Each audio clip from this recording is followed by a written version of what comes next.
Luton Town versus Stoke City on a Tuesday night at home.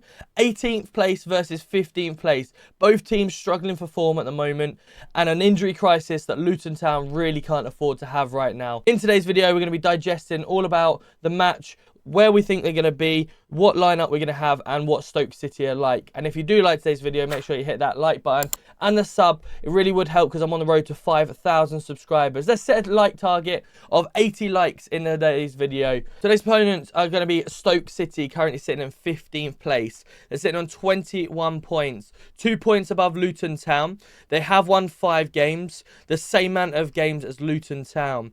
Stoke City set up in a drum roll.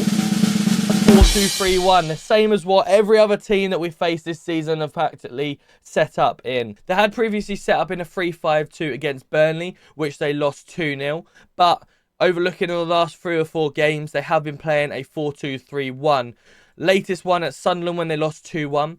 Now they have the man up front who we were linked with previously, Tom Cannon. Tom Cannon is their current top goal scorer with 7 goals in 15 matches. Their top assister is Bae John Ho with 5 assists. So another person to look out for. He currently sits on the left-hand side of the 3. And then you've also got in the middle, which is Manof, which has currently got 3 goals in 18 games. So another person to look out for. Now, Luton have got a bit of an injury crisis on their hands. They've got Mengi now out for several months from a knee operation he's just had that he picked up last year against Fulham. Obviously, I see a lot of speculation online, and obviously it's down to him to decide when he ultimately has that operation. Could it well have been that the operation he wanted to stall because he potentially had a move going on this year? We knew he was linked with a few clubs, so maybe if he had that operation, he wouldn't have been able to move. Or, you know, as he quite rightly said, he's a man that wants to do well for the team. So he wants to stay fit and try, and maybe thought that the knee operation would have hindered that. So, yeah, ultimately, we don't know. But what he's told around to us and said, he wanted to do everything for the team. And he's now out injured for several months because obviously it's gone too much. A passing drill in training has caused him to obviously have this operation now. So I really wish him well and hopefully a speedy recovery. Never like to see any injuries for a player. It's their career at the end of the day. It's their money. So they need to make sure they get back fit as quickly as they can. So that does leave us with Tom Holmes, McGuinness and Mads Anderson in as fit defenders at the moment. We don't know the status on Bell because we've not had the pre-match conference from Rob Edwards yet.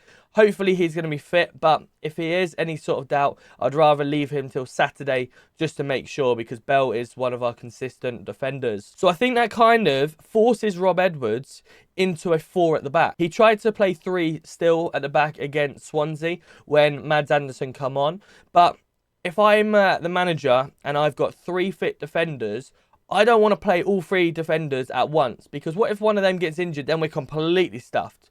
So I would rather see a 4 at the back and then have Mads Anderson on the bench, because we know that Mads Anderson is unfit. He's got injuries in him, and, you know, he's probably spent more time injured at the moment than he has been on the pitch. So we need to manage his time. And at the moment, we haven't been doing that because he come on the other week and he got injured and went straight off again. So we need to make sure we manage that well. So I'd rather see him on the bench and come off the bench if needed.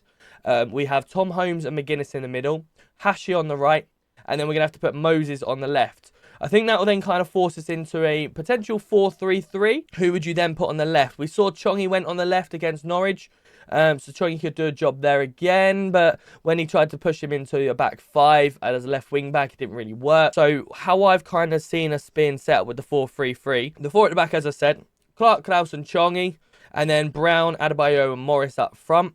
We could look to potentially put a 4 diamond, where we then have Chongi on the left, we could have Brown on the right, Kraus sitting just at the back of the diamond, and then we have Clark in front of that. Or we swap it around and have Chongi as sort of the number 10, the top of the diamond, and then Clark in. We still don't know if Baptiste is going to be about. We don't know if Walsh is going to be about as well. 2 unfit players that didn't even feature against Swansea. So still lots of players to return. Burke is another one that we don't know the time frame that he'll be back. I also thought Nakamba was quite ineffective against Swansea, so maybe sitting him back and putting Kraus in there might be a good move. We've got Nelson as well. Now he's back on the bench. He could potentially do a job on the right-hand side like he done at QPR. So yeah, it's quite an interesting, worrying time at the moment for Luton, especially with the fact that we're really struggling with form. Rob Edwards really needs to pick up some points. It is a must-win game, in my opinion, against Stoke, because when we go to Blackburn, it's going to be a tough one up there. So I think it is a must-win game. It is clear that we need quite a few players to come and help us in the January transfer window.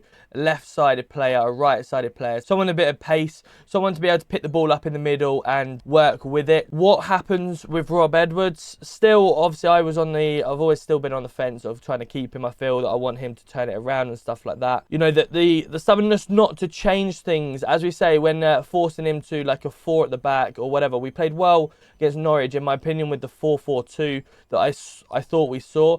And then we're going back into the 5.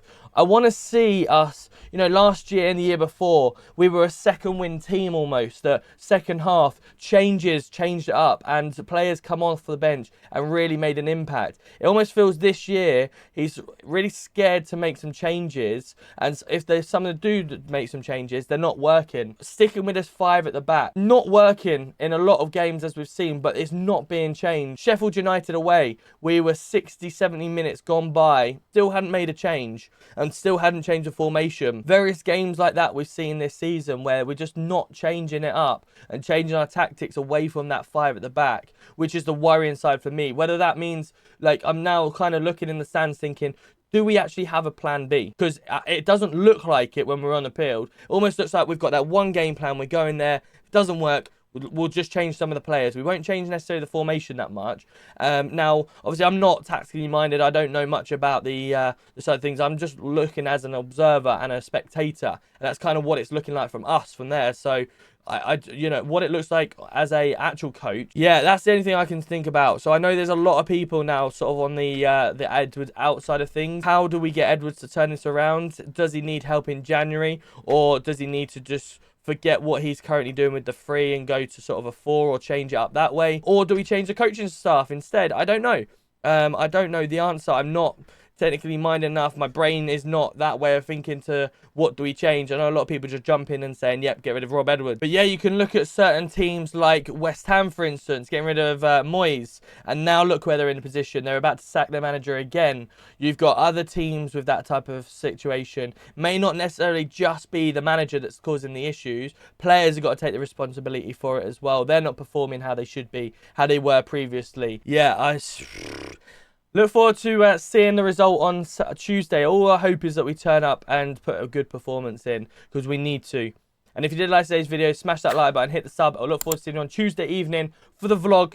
And if anyone does want to get their predictions in, feel free to come and find me. Normally I stand by the tunnel about 15 minutes before to watch the players go in. Or if you see me around the ground, say hello and try and get yourself on the vlog. And we'll see you on Tuesday.